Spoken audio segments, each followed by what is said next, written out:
জলপাইগুড়ি জেলার বানারহাট থানার অন্তর্গত ফান সিটি অ্যামিউজমেন্ট পার্ক ও রিসোর্ট। অভিযোগ, ফান সিটি রিসোর্টের মালিক জিয়াউর রহমানের কাছ থেকে নির্বাচন তহবিলে মোটা টাকা চাঁদা দাবি করে লাগাতার চাপ দিচ্ছিলেন স্থানীয় তৃণমূলের অঞ্চল সভাপতি পৃথ্বীরাজ ছেত্রী ও ব্লক সভাপতি প্রেম ছেত্রী ওরফে কাজী পাণ্ডে। জিয়াউর রহমানের দাবি, তিনি তার সাধ্যমতো 17,000 টাকা দিয়েছিলেন, কিন্তু ওই পরিমাণ টাকা তাদের দাবি মতো না হওয়ায় টাকা ফেরত দিয়ে দেন তৃণমূল নেতারা। এরপর গত 21শে এপ্রিল তার রিসোর্টে দলবল নিয়ে তৃণমূল কংগ্রেসের নেতারা আসে। রিসোর্টে অস্ত্র হাতে ঢুকে কর্মীদের অশ্লীল গালিগালাজ ও চমক ধমক দিয়ে বার করে দেয়। এরপর গেটে তৃণমূলের পতাকা লাগিয়ে দেওয়া হয়, একই সাথে তালা ঝুলিয়ে দেওয়া হয়। ফলে রিসোর্ট ও বিনোদন পার্ক বন্ধ হয়ে যায়। অভিযোগ, বিষয়টি নিয়ে তারা বানারহাট থানায় লিখিত অভিযোগ করলে রিসিভ কপি দেওয়া হয়নি। এরপর জিয়াউর বাবু গত 22শে এপ্রিল জলপাইগুড়িতে এসে পুলিশ সুপার ও এডিএম এর দ্বারস্থ হয়ে লিখিত অভিযোগ করেন, কিন্তু তার সমস্যার সমাধান না হওয়ায় তিনি কলকাতা হাইকোর্টের জলপাইগুড়ি সার্কিট বেঞ্চের দ্বারস্থ হন।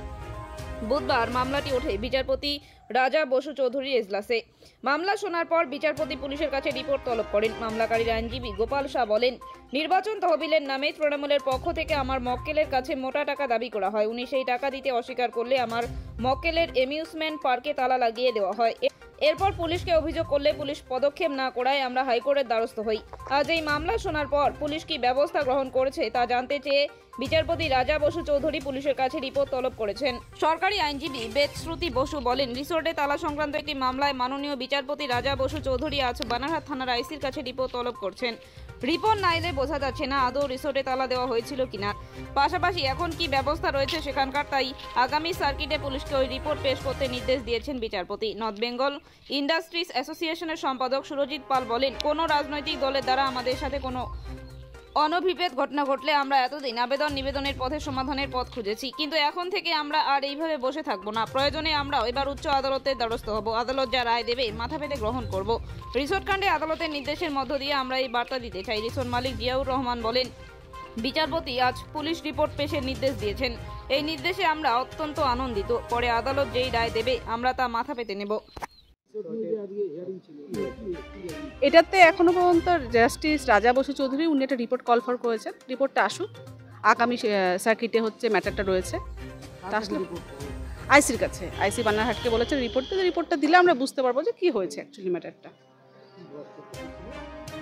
কেসটা ছিল একটা ওই রিসোর্টের মধ্যে তালা লাগানো রয়েছে, এটাই হচ্ছে ওনার মেন হচ্ছে অ্যালিগেশন।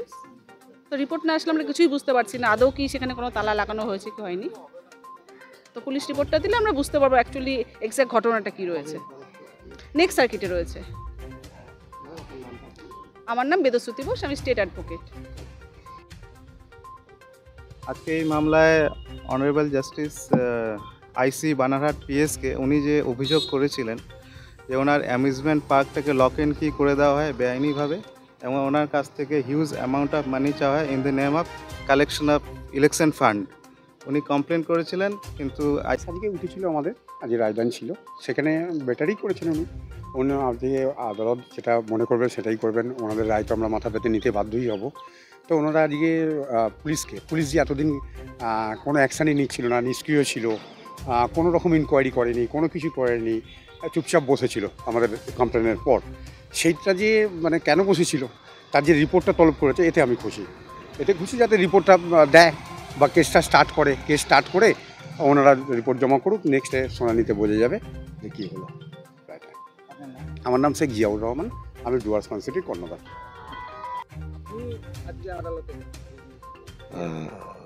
আদালতে এই কারণে যে ব্যবসায়ী আমার মেম্বারের উপরে যে আঘাত এসছে তার পরিপ্রেক্ষিতেই আজকে এসছি।